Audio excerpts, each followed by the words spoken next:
بل زما محترم ورونو مسله واوري غدا ده چې رسول الله صلی الله علیه وسلم نه په صدقه الفطر کې دا پیسې نه دي ثابت.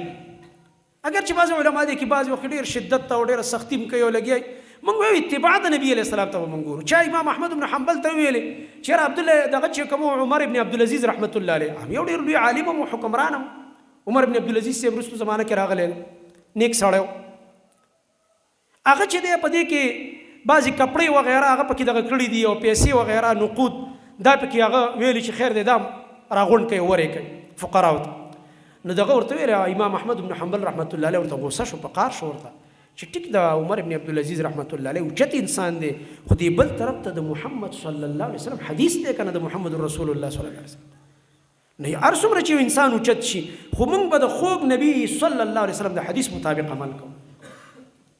حدیث رسول الله صلی الله علیه وسلم دا دی عبد الله بن عمر رضی الله عنهما نقل له هغه فرمای فرض رسول الله صلى الله عليه وسلم زكاة الفطر صاعا من تمر أو صاعا من شعير على العبد والحر والذكر والأنثى والصغير والكبير من المسلمين وأمر بها أن تؤدى قبل خروج الناس إلى الصلاة.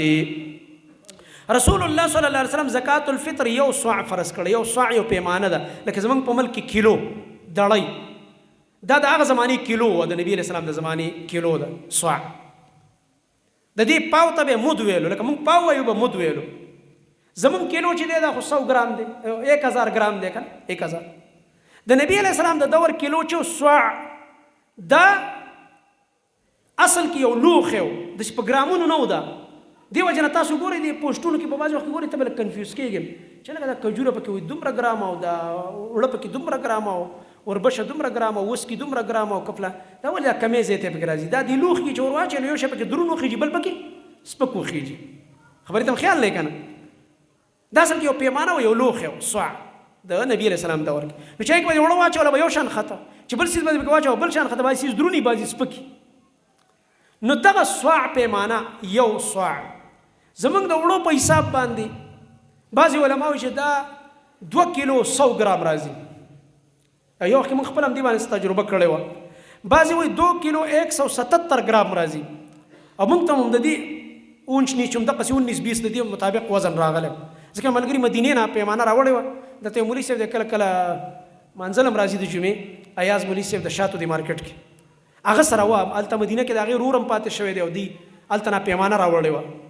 نه کې موږ یو ځل وړه واچول نو دغه اندازه کې وه خو زیات نه زیات مقدار یې 2.5 کیلو جوړېږي احتیاطي 2.5 کیلو بس د یو کس په سر.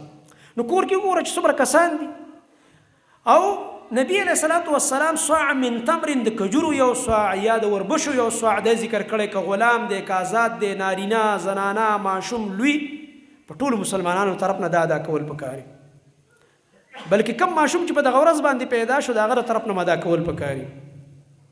دا الله رب العالمین ته یو شکریه ده د رب العالمین د پاره یو شکریه ده زما محترم ورونو.